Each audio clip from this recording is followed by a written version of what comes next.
these glasses are amazing and I use them almost every single day. That being said, that doesn't mean that they're worth your hard-earned cash or that you would use every single use case that comes with these things. I've noted 2 popular use cases and 2 niche use cases that these things can handle, and one of the niche use cases I just really love. Also, speaking of use cases, there is a use case for that subscribe button, so if you can hit that, that would help me out for free. Now, I will say that you can use these as prescription glasses or sunglasses, but I think that one's obvious, so I'm not going to be talking too much about that today. The Meta Ray-Ban lineup released October 2023, however, with no options for transition lenses, I didn't think dropping that kind of money on it was in my wallet's best interest. But over the first 6 to 9 months of the release, I got a lot of praise from tech reviewers and the general public.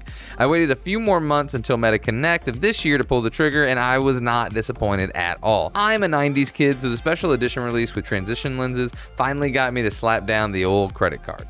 Sadly, spending over $100 more than the base model. Regardless, I have used these things for 30 plus days, and I think I have a good idea of why someone would want to get these and who should be spending their money on them. The most obvious popular use case is photo and video recording.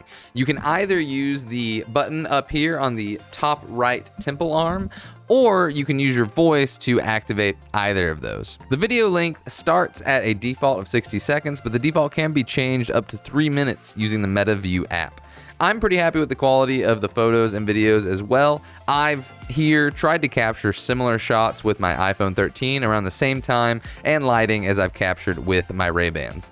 The Ray-Bans tended to capture a higher image vertically than I was expecting. I have to bend my head down just very slightly so that they're more on par with my eye line as I expected when I first got them. Of course, phone cameras give you focusing and lighting options that the Ray-Bans won't be able to give you. But for a quick candid shot of your friends and family, the view, or important documents, they let you leave your phone in your pocket. The video recording also lets you take in audio from the built-in microphone, which very handily brings us over to the second use case, which is off-ear, headphones, and microphone. If there is something that I use daily on these things, it's the off-ear audio functions. One, the microphone has really smart background noise suppression. Testing these out, I would talk with family and friends while walking overpasses through crowded streets and being passed by ambulance sirens. Every single time I would ask how my voice was coming in, and they would consistently hear minimal noise around me, saying that it didn't impede the conversation in any way. Okay, testing microphone on a really windy day. Super windy, so testing 1 2 3, testing 1 2 3. Okay, testing microphone on a really windy day. Super windy, so testing 1 2 3, testing 1 2 3.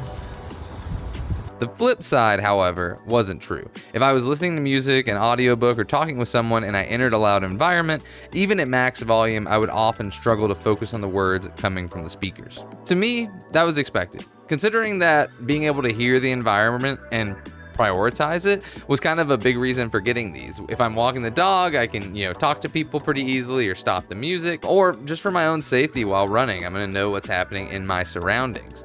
I love these for just moseying around town and the sidewalks. However, if I have a meeting with my boss, I'm still grabbing headphones or AirPods to be able to have full control. The most board member satisfying and advertised feature of these glasses are that they are an AI wearable. And in reality, an AI wearable by one of the top AI companies in the world. Outside of a phone or watch, these glasses are pretty much the only fashionable looking AI wearable that currently exists. Looking at you, Rabbit and Humane.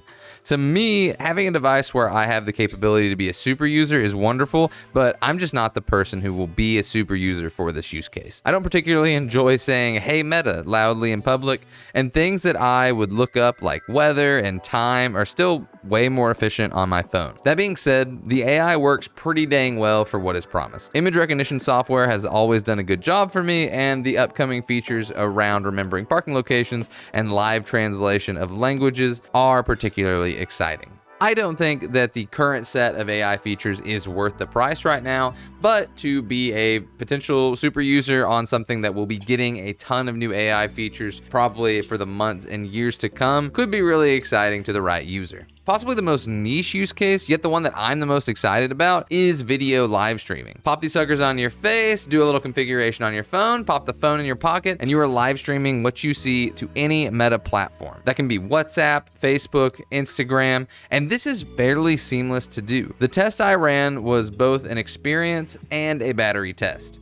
I video called a friend on WhatsApp and streamed and chatted my whole walk with him. The battery, which usually lasts around 2.5 hours when listening to audiobooks and such, was able to live stream my view for 58 minutes before it died, which to me is honestly extremely impressive.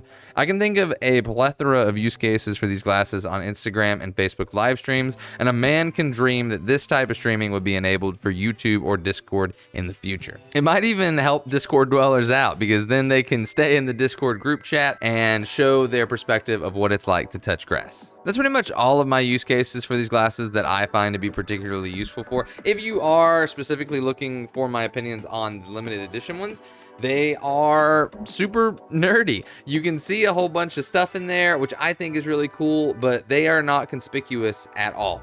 They look like Meta Ray-Ban glasses, and they make you look like a nerd. And anybody who knows me knows I'm a nerd, so I'm not really trying to hide it, but a lot more of the Meta Ray-Ban lineup is more chic and covert than these suckers right here. The only markdown I'll give these is that if you get the light in a very specific way to one of these corners, it actually intensifies the light coming into your eye, and not great when you are using them as sunglasses. So most of the people, I would suggest sticking with their normal lineup. If you have any questions, let me know, and thank you for watching.